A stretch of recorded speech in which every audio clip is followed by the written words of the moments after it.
This is Eric Raistrick from Eric's Outboard. And Eric, you know, there's a lot of wondering or misconception about RPM ranges for 4 strokes versus 2 strokes. So let's start off by, on a 4-stroke, what's the RPM range that we want to accomplish on a bay boat or an inshore boat? Well, the recommended high RPM range is 6,000 RPM. So you want to kind of prop to the high end of the range.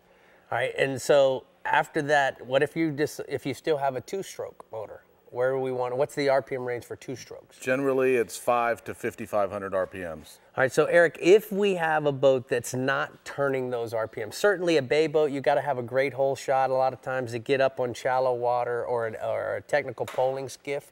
So if you decide you need to get more RPMs, all right, so what are we going to do? We got to go up or down in pitch? You want to go down in pitch. So for every inch in pitch, how many RPMs 200 do we get? RPMs is a general rule of thumb. Okay. Now, Eric, one of the things I've recognized over the years is when we run across a lot of the shallow flats, quite often, you know, we do some damage to our propellers, like this particular propeller. Yeah, this What guy. would we do? Can we get this reconditioned? Sure. What would you recommend? You sure can. You can take a prop like this to a local prop shop, and usually they can beat out the dents and dings and stuff. And generally, you do that 2 or 3 times at the most, and then it becomes not so worth it.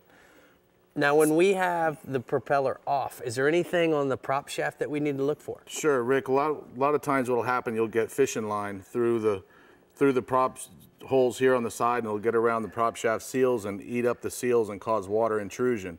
This is a no-no. You don't want that to happen. And one last thing, you know, when we run in shallow water, a lot of times we get sand, silt, whatever. What about the impeller? How often should that be replaced? Generally, for the inside, you know, the inshore guys, probably 100 hours or a year, whichever comes first.